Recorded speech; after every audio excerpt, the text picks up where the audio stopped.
Segundo os estudos da Organização Mundial da Saúde, uma boa noite de sono é responsável por nos manter saudáveis, produtivos, com melhor qualidade de vida e maior, inclusive, longevidade. Mas nem sempre isso é possível. Pois, segundo os dados da OMS, Organização Mundial da Saúde, 40% da população mundial tem algum problema com o sono. E uma das causas de tantas noites mal dormidas pode estar relacionada à apneia obstrutiva do sono. E para conversar com a gente sobre esse assunto e nos alertar sobre os sintomas e tratamentos, eu recebo aqui ele que é otorrinolaringologista, o Dr. Alfredo Lara. Dr. Alfredo, bom dia, bem-vindo. Obrigado, né? obrigado. Que Deus abençoe, Amém. doutor. Né? Obrigado. Eu estou muito feliz de hoje de partilhar do meu aniversário com a sua presença Meus aqui. parabéns, viu? muito obrigado. Muito obrigado, viu? O assunto é sério? Seríssimo, seríssimo. Precisa de muita informação? Precisa, as pessoas negligenciam isso também. Então estamos no lugar certo. Então não sai daí, aumente o volume do televisor para não perder nenhuma de suas explicações que o doutor aí vai partilhar conosco, viu? Doutor, por favor, vamos lá. Quando a gente fala de apneia do sono, a palavra apneia, doutor? Ela vem do grego, apnos, sem ar. Sem então, ar. Basicamente, a apneia é estar sem ar. A gente usa esse termo corriqueiramente para falar da doença, mas ela tem nome e sobrenome. É a síndrome da apneia e hipopneia obstrutiva do sono. Nós, médicos, conhecemos ela como a sigla de SARROS. Okay. Né? É o nosso jargão médico, mas enfim, em que consiste a doença? O indivíduo dormindo para de respirar. Obviamente tem um tempo para que isso aconteça, existe toda uma metodologia para avaliar, mas grosseiramente para explicar aos telespectadores, é isso. Ou seja, a gente está dormindo, descansando, deveria ser, como eu disse no início, uma boa noite de sono e de repente algo nos obstrui, doutor. Exatamente, e eis que se para de respirar. Eu comparo o sono, para ficar fácil, como se fosse um carro manual. Né? O carro manual vai render bem na última marcha. Então nós temos estágios do sono e a gente vai render bem nos últimos estágios do sono, que aqui efetivamente nós descansamos. E à medida que esse sono vai progredindo, a nossa musculatura vai ficando cada vez mais relaxada. Por determinados fatores que ainda vamos conversar, ela se fecha, o que impede a passagem completa ou parcial do ar. Para que nós não afoguemos, a gente volta a respirar. E isso é a apneia do sono. Agora, o nosso organismo, quando sente que está nessa crise de falta de ar, ele nos avisa porque, poxa, sem ar a gente vai morrer, né? O próprio organismo tem um reloginho, um despertador, um sinal de alerta aí, doutor? Super sofisticado. Então, uma das coisas quando os pacientes chegam, doutor, é muito comum as esposas virem com os maridos, ele ronca pra caramba, ele tá parando de respirar, eu tenho que chacoalhá-lo. Você não precisa fazer isso. Uma coisa que eu falo para todos os pacientes, tente se matar parando de respirar, a gente não consegue. Então, no centro nervoso, a área mais primitiva do centro nervoso é chamada de centro respiratório. Ele tem um sinal de alerta. Quando a respiração chega num nível crítico, a gente tem o estímulo para voltar a respirar. É por isso que todo afogado, por exemplo, tem água no pulmão, é um reflexo involuntário. A gente volta a respirar, mas para fazer isso você tem que sair daquele sono profundo, produtivo e voltar ao sono inicial, que não tem um valor biológico para descansar, ou ainda acordar, o que é menos frequente do que se imagina.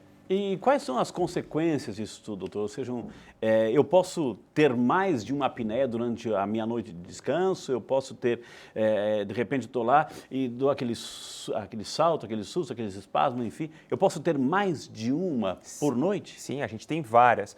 Quando se faz o exame do sono, que é chamado de polissonografia, que é como se fosse um mapa do sono, nós vamos ver o número de apneias por hora, né? Porque se faz muitas apneias. Um adulto, ele tolera até 5 apneias por hora, a gente chama isso de normal. O que consiste uma apneia? Para o telespectador tentar simular em casa. Claro. É ficar sem respiração por um tempo maior do que 10 segundos. Então, experimente. Inspire profundamente, depois expire. Quando for inspirar novamente, não o faça. Segure a respiração. Comece a contar no relógio. A partir de 10 segundos está valendo uma apneia. Ou ainda o fluxo respiratório cai a metade do normal, que é outra coisa que também para nós tem o mesmo valor biológico. Pode aumentar, doutor, assim, 10 segundos é o mínimo, mas pode levar... Passa de 1 minuto às vezes. Passa de um minuto, às vezes passa de 1 minuto. Se você faz até 5 paradas por hora, que nós chamamos de evento, isso é considerado normal. O organismo ainda tem uma reserva para aguentar isso, está dentro da normalidade do ser humano. Entre 5 e 15 paradas de respiração por hora, tem-se o que se chama de apneia leve. De 15 a 30, a apneia moderada. E mais do que 30 paradas por hora, a apneia grave, né? A gente brinca, a doença é como se fosse a gestação, ela tem uma evolução. Não é porque você é hoje leve que você vai permanecer leve para sempre. A doença tende a evoluir também. Entendi. Né? Então, quer dizer que a pessoa pode ter mais de uma durante a noite. Agora, os riscos disso, doutor, quais são as consequências? Eu posso ter, de repente, ali, ter um infarto, ter um AVC, um popular derrame, porque o meu cérebro não está recebendo o oxigênio necessário, doutor? Sim, a gente poderia ficar o programa a manhã inteira falando sobre os riscos. Para simplificar, basicamente, a apneia não deixa de ser um estado de privação de sono e de oxigênio durante a noite. Então, 3 sistemas do organismo são os mais afetados: o neurológico, a parte metabólica e a parte cardiovascular. Então, para exemplificar em relação ao neurológico, o sintoma inicial e mais frequente, além do ronco noturno, um cansaço extremo durante o dia. O indivíduo está sempre sonolento, porque ele não repõe o sono dormindo. Então, lendo, assistindo televisão, assistindo a missa, numa sala de espera, conversando com alguém monótono, popularmente ele está sempre pescando, com sono. Falta de memória, que é outra coisa super marcante nesses doentes. A pessoa começa a ter um prejuízo muito mais da memória recente em detrimento da antiga. Ela até lembra a escalação do time de infância dela, ou, histórias do passado, mas a memória recente fica prejudicada. Dor de cabeça matinal nessa região frontal, que vai melhorando ao longo do dia. Em relação à parte metabólica, um dos principais efeitos da privação de sono é no aumento de peso. Quem não dorme bem engorda. E a apneia do sono não deixa de fazer parte dessa estatística. E ao ganhar peso, você piora a apneia, porque a gordura se deposita em torno da garganta, comprimindo ela. É verdade, doutor, assim, porque, claro, é a passagem do ar que a gente precisa durante a noite para respirar, para ter uma noite de descanso, para evitar tudo aquilo que o doutor falou, assim, no outro dia com dor de cabeça, irritado, não dormiu direito, vive pescando o dia inteiro, senta e já está dormindo, enfim. Tudo isso são as consequências durante o dia de uma noite mal dormida. É verdade, doutor, assim, que o senhor falou assim que a obesidade pode prejudicar. A língua também, ela ganha gordura, né? Por Verdade. isso também, doutor? Verdade, a língua tem um componente gorduroso no entorno dela. Na região da boca, da faringe, a gente tem coxins gordurosos, popularmente chamados, e ao se ganhar peso, você também ganha gordura nessas estruturas e comprime essas estruturas. Evolutivamente, na nossa evolução, como nós andamos em 2 pernas, a nossa garganta ficou muito longa, simula um canudo. Isso nos deu a capacidade de vocalizar, de nos fazer o que nos torna humanos, né? Falar, nos comunicar. Cantar. Mas a gente teve um pequeno prejuízo nisso. Esse tubo se comporta igual um canudo, então ele é deformável. Experimente você, quando você está tomando um líquido num canudo, eu vou tomar um milkshake, por exemplo. Esse canudo não entope? Então, isso chama-se mecânica de fluidos. Acontece a mesma coisa com a garganta. Pelo envelhecimento, pelo aumento de peso, por questões anatômicas, o ar entrando pela via aérea tende a aproximar as bordas dessa garganta como se fosse um canudo. Quando você passa da capacidade biológica, a garganta fecha. E aí a gente tem que recobrar a consciência para que a musculatura volte a funcionar da maneira correta. Isso é a apneia do sono. Agora, o senhor falou assim que uma das manifestações noturnas da apneia é o ronco, doutor. Ronco. A pessoa que tem apneia, ela ronca. Não necessariamente, mas isso é extremamente comum. Ronco não é o mesmo que a apneia, não? Não, essa é outra queixa super frequente no consultório. Ronco é a tradução do barulho que o ar faz entrando por uma via aérea estreita. Para a gente fazer uma comparação novamente, é igual soprar o gargalo de uma garrafa. Okay. Ele vai apitar. Se eu soprar um gargalo de um copo, ele não faz barulho. Então, ronco depende de peso, idade, tamanho. Em 70% dos casos, o ronco não está ligado a nenhuma doença. Ele é um fenômeno biológico. Em 30%, ele está ligado a alguma doença. A mais comum de todas é a apneia do sono. Entendi. Outra confusão grande é a intensidade do ronco não está correlacionada com a severidade da doença. Você pode roncar muito e não ter doença nenhuma, ou roncar muito pouco e ter uma apneia grave. Então, também não se faz diagnóstico. Agora, é comum, doutor, a gente ouve assim a esposa, né? Porque o marido ronca demais, então ela hoje com o advento da tecnologia, muitas pessoas elas gravam, né? Porque a pessoa não tem consciência, está ali roncando, enfim, elas filmam, né? Ou gravam. Isso também ajuda lá na frente, que a gente vai falar daqui um pouquinho sobre o tratamento, isso ajuda também para levar para o médico, doutor, assim, olha, é assim que se comporta.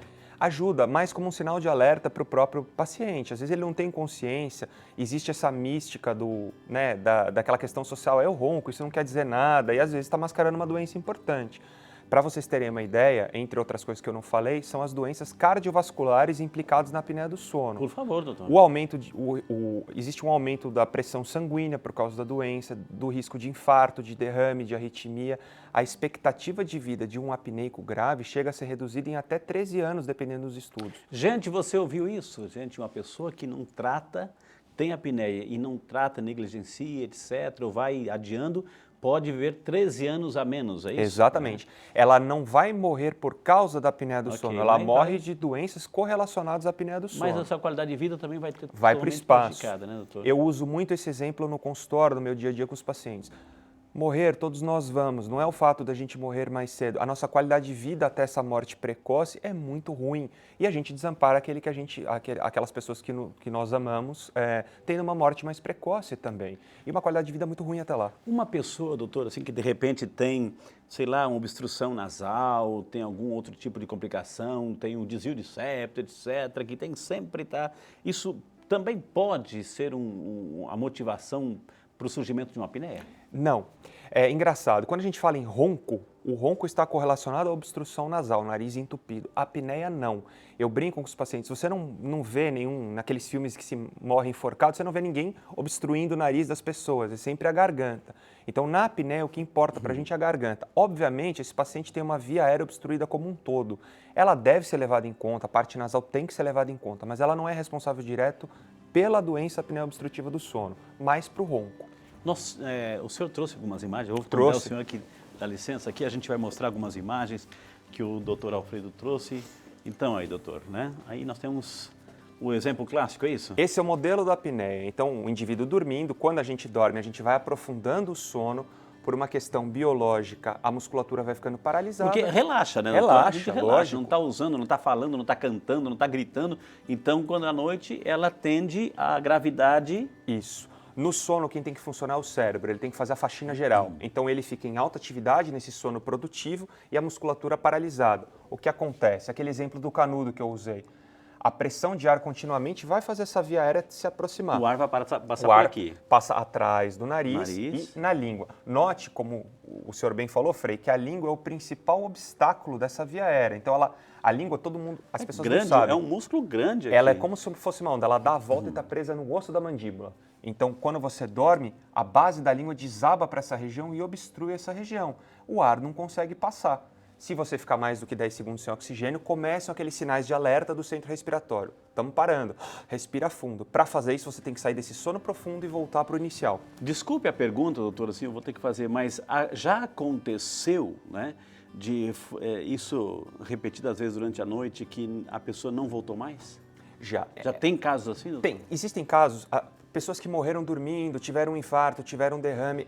O que acontece comumente é que o organismo já está tão debilitado que quando você tem um pico hipertensivo à noite, um esforço, porque assim, parar de respirar não é uma coisa tranquila, eu vou voltar aos poucos. O corpo está preparado para uma alerta, você está morrendo. Agora, doutor Alfredo, isso, pela foto que a gente está vendo aqui, a pessoa está dormindo popularmente de barriga para cima. Exato. Então, eu tenho que dormir de ladinho, doutor? Tecnicamente, você tem uma probabilidade menor de ter apneia do sono, mas o que a realidade mostra é que não. Em alguns pequenos casos, a posição de barriga para cima parece ser a única e responsável causadora por isso.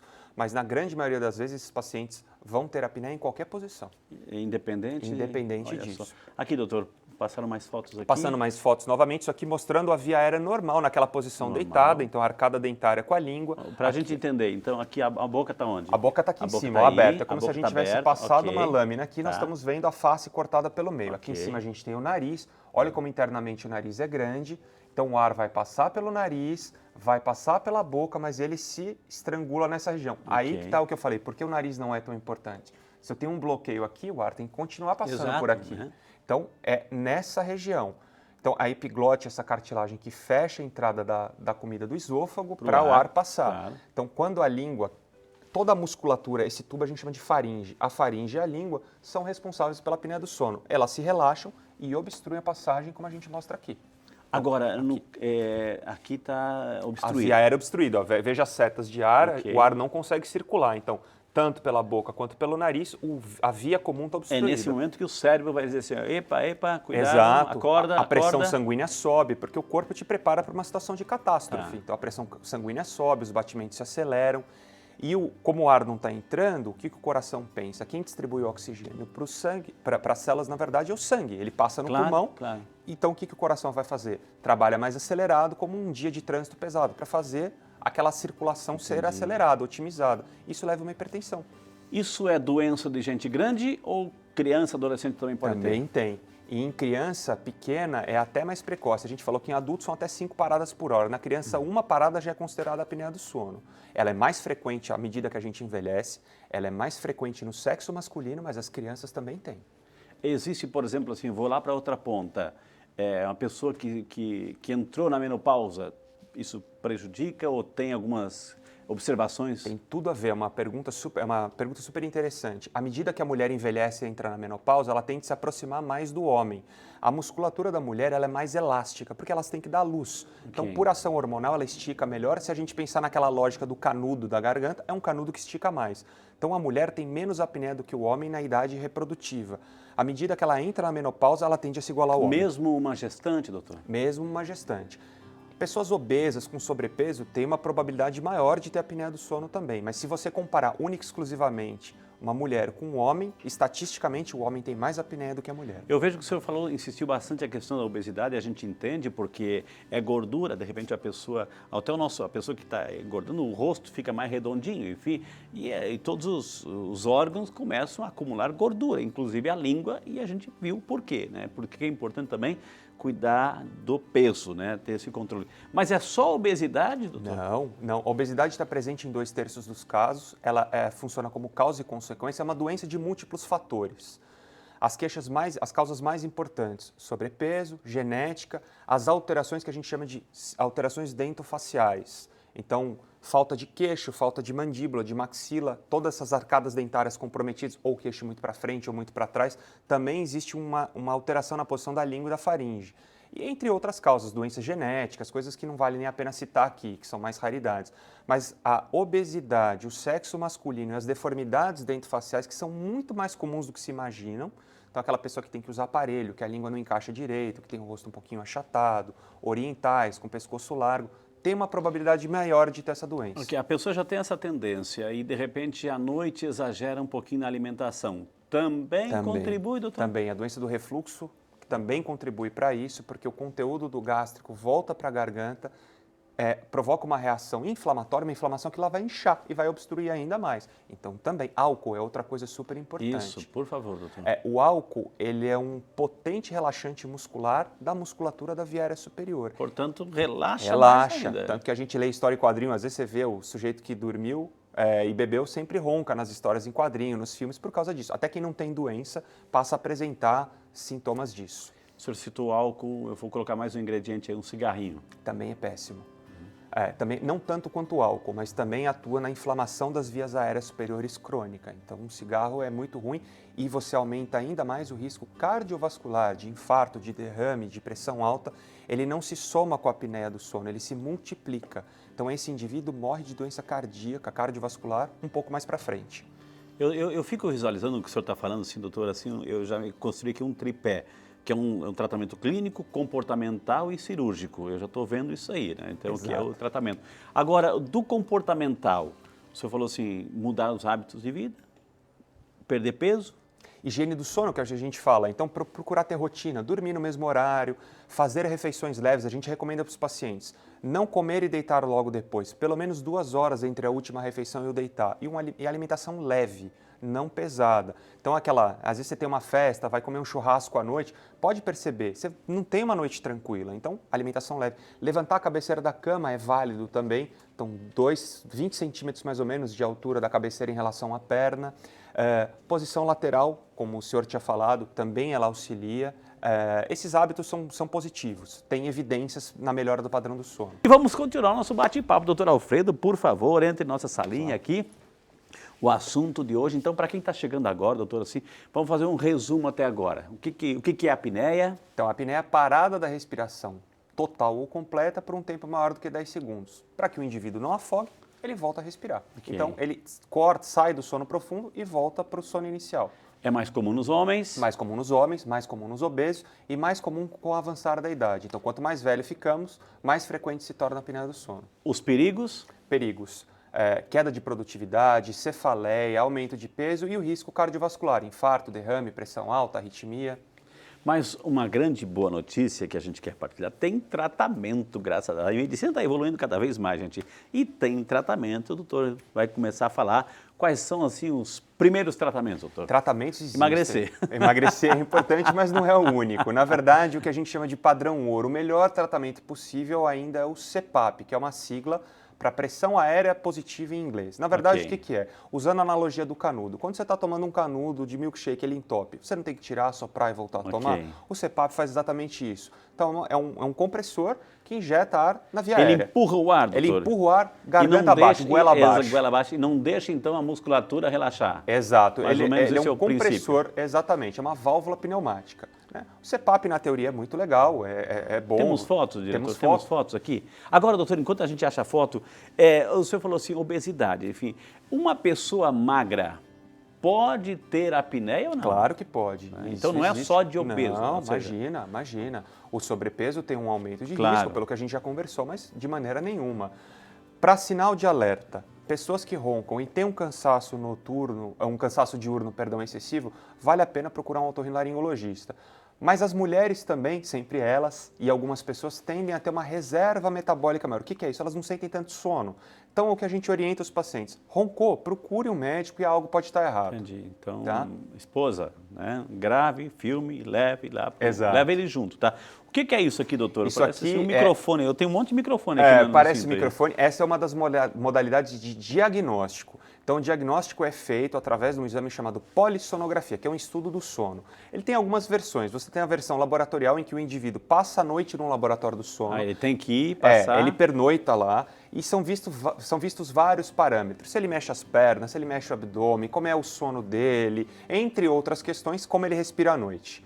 Existe a versão portátil do exame, que é essa aqui que está sendo mostrada. Você leva para casa? A chamada de polissonografia tipo 3. Ela vai avaliar só algum aspecto do sono. No caso aqui, a apneia do sono. Ou seja, uma pessoa que tem apneia, que tem esse ronco excessivo, que de repente a esposa quer dormir no quarto ao lado, etc. E aí vai lá e marca uma consulta, marca uma noite para dormir nessa clínica do sono, é isso? O médico tem que pedir o exame. Ok. O exame, dependendo de onde vai se fazer, se é numa clínica do sono, algum consultório que possua esse meio diagnóstico. Enfim, o médico vai recomendar onde ele deverá ser feito. A pessoa vai lá e vai dormir como se fosse Vai tivesse dormindo em dormir, casa. o exame só é feito mediante pedido médico. Você não Tá. pode chegar, bater na porta, quero fazer o exame. Isso não existe. Então, mediante pedido médico, ele faz, é dado um mapa, um resultado desse exame. O médico vai interpretar isso e indicar para o doente qual que é a terapia. Entendi. Né? A gente comentou, o CPAP é uma das terapias, mas existem outras, porque tem pessoas que não se adaptam. Vamos para a próxima Tem imagem. foto aí, diretor, do CPAP agora, porque isso... Isso aqui é o isso CPAP. daí, né? Isso é uma versão, existem várias versões. Ok. Então, está mostrando uma máscara que está ligada a um aparelho que a gente não vê na imagem, um Ok. compressor, que vai empurrar ar sobre a via aérea do doente. Necessariamente, a pessoa... Doutor, a pessoa que está dormindo, ela não tem controle sobre os seus movimentos. Exato. Enfim. Isso pode sair, pode... né? Ele é fixo, né? Tem essas tiaras, tem vários tipos de dispositivos, isso é só um ilustrativo. Tem plug narinário, máscara nasal, as coisas se modernizaram, né? Mas ele é fixo, ele foi pensado para isso. O problema do CPAP ele funciona super bem, teoricamente não precisa operar, mas não é todo mundo que se adapta. Metade das pessoas não consegue Porque eu utilizar o fico CPAP. imaginando que a pessoa tem que dormir agora de barriga para cima o tempo todo. Não, você consegue virar. Consegue. É mais uma questão de adaptação. Ok. Tem gente que não tolera. Ok. E aí existem as outras terapias, que são as cirurgias do sono, que Tá. são inúmeras, né? São inúmeras. A gente pode citar cirurgias ao longo da vida, né, em fases pontuais. A cirurgia ela está num degrau abaixo do CPAP. A gente não pode falar em cura, a gente fala em controle da Tá. doença. Então, uma das cirurgias em que eu sou especialista, a gente traz o esqueleto facial do indivíduo para frente. A mandíbula A aqui, maxila, a mandíbula e o queixo. puxa um pouquinho para frente. Puxa um pouquinho para frente, porque como a via aérea, a garganta está presa nessas estruturas, ao fazer isso você aumenta o calibre da via aérea. Você transforma um canudo pequeno num canudo grande. Entendi. Existem cirurgias dentro da garganta. Tá, mas quanto que vem? Isso é estudado... 2 metros para frente? Não, existe um limite biológico. E geralmente são milímetros, né? Centímetros Ok. ou milímetros a centímetros. Para poder liberar aqui atrás Para poder o liberar a canudo via aí, aérea, né? exato. Existem cirurgias na parte interna da garganta e do nariz também, cirurgias na língua que a gente também faz. Para tirar essa gordura, caso houver? A gente diminui um pouquinho esses coxins gordurosos, reposiciona a Não musculatura. vai alterar a fala de jeito nenhum, Nada, vai continuar nada, normal, nada. doutor. cada cirurgia tem que ser indicada em consenso com o médico especialista na área e o paciente. O paciente tem que saber. O céu da boca também. Também. Amígdalas, cirurgia de suspensão do ióide, que é um ossinho que a gente tem solto aqui no pescoço. Existem várias modalidades. Até cirurgia robótica da base da língua é feita hoje em dia. Mas implantes como se fossem marca-passo, que fazem uma contração da garganta enquanto você está dormindo. Existem todas essas tecnologias, mas isso tem que ser alinhado com o médico. Entendi. Tá? Nós temos perguntas aqui, né? A Carla Menezes, a gente agradece tanto. Você lembra quando a gente fala no início do nosso programa, quando a gente fala no início do programa, liga para cá, participe, interage conosco. É esse momento, viu? A Carla fez certinho. Obrigado, Carla. Bom dia para você. A apneia do sono pode causar depressão, mal-estar durante o dia com pensamentos negativos? É a Carla, que é de Cotia, São Paulo, acompanhando Saúde e Fé. Ótima pergunta, pode sim. A privação de sono, ela é um gatilho potente para depressão ou para ansiedade, distúrbio de ansiedade. Obviamente o indivíduo tem que ter essa predisposição dentro dele, mas sim. Muito obrigado. Agora o Lucas Motti, né, de Florianópolis, Santa Catarina. Obrigado, Lucas.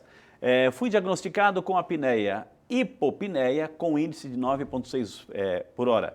Ronco e estou com as amígdalas grandes e acentuando o desvio osteocartilaginoso do septo nasal para a esquerda, com esporão implantado, meu Deus do céu, ipsilateralmente. O que fazer para corrigir meu problema do sono? O que ele falou aí, doutor? Ele usou jargão médico, eu vou traduzir do mediquês para o português. Fui diagnosticado com apneia leve, então menos de 15 eventos por hora. Estou roncando, tenho as amígdalas, aqueles tecidos de defesa grandes, aumentados de tamanho, um desvio de septo. Osteocartilaginoso, o septo tem cartilagem e osso. Desvio de septo. Claro. Esporão como se fosse um rodapé no septo. É isso, então ele tem um septo ruim. O que fazer para corrigir meu problema de sono? Ele tem que passar para o médico otorrinolaringologista para avaliar. Esse paciente é cirúrgico, não é? Só a cirurgia de vias aéreas, nariz e garganta resolve o problema dele. Ele tem um componente de alteração crânio-facial que a gente fala, mandíbula para trás, para frente. Ele está acima do peso, não está, enfim. Ele tem que ser avaliado por um médico. Não existe receita de bolo aqui. Uma pessoa que está, de repente, assim, está naquela fila de fazer uma cirurgia bariátrica, também é fundamental passar com otorrino? Também. Esses pacientes são encaminhados. Entendi. Os pacientes com obesidade mórbida, se desejarem fazer um tratamento para apneia do sono, isso já é um consenso, isso a gente pode falar. Eles têm que ser adaptados ao CPAP porque a cirurgia em vias aéreas tem um grande risco de complicações, evoluindo até com mortalidade. Entendi. Então a gente fala para esse doente, se você não quiser fazer a bariátrica, você vai usar CPAP, né, até tratar. Evita-se cirurgia nesses doentes. Agora, se a pessoa não faz opção, não há necessidade de uma cirurgia, o CPAP é para o resto da vida? Para o resto da vida. É como um óculos, quando você vai envelhecendo, né? Você fala, se eu tirei o óculos, tenho vista cansada, não estou enxergando. Eu coloco o CPAP é a mesma coisa.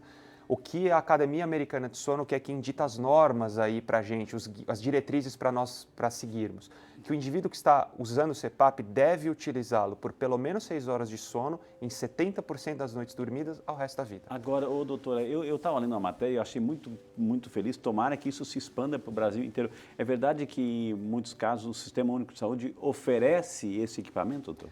Oferece. Existem alguns lugares que oferecem, sim.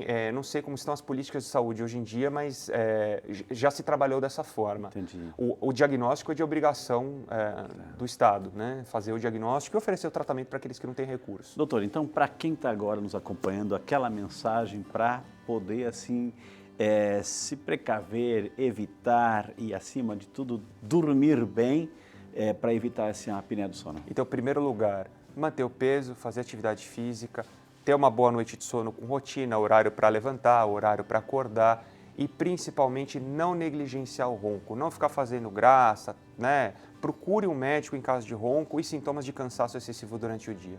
Tá vendo, gente? Hoje tivemos o prazer de conversar aqui com o Dr. Alfredo Lara. Ela é médico otorrino. Espera aí que eu peço licença para pegar o endereço aqui, gente, o contato dele, pelo amor de Deus, assim. Quem quiser entrar em contato, anote aí o telefone, 0 operadora 11 99525 3392. 995253392, está na tela para você copiar. E também tem um Instagram, pode seguir lá, gente, @dr Dr. Alfredo Lara, tudo junto, Dr. Alfredo Lara, está aí para você copiar. Doutor, eu queria imensamente agradecer, posso lhe entregar um mimo do programa, doutor? Assim, Hoje é aniversário, eu tô entregando presentes, viu, doutor? Isso aqui é uma canequinha do programa Muito Saúde obrigado. e Fé, que o senhor levasse para o seu consultório, para Com o tomar maior seu prazer. chazinho, sua aguinha. E aqui é um santinho que a gente tem, doutor, é o São Peregrino Lasioso, o santo protetor contra o mal do câncer. Gostaria que o senhor também levasse, o senhor é um homem muito religioso, né?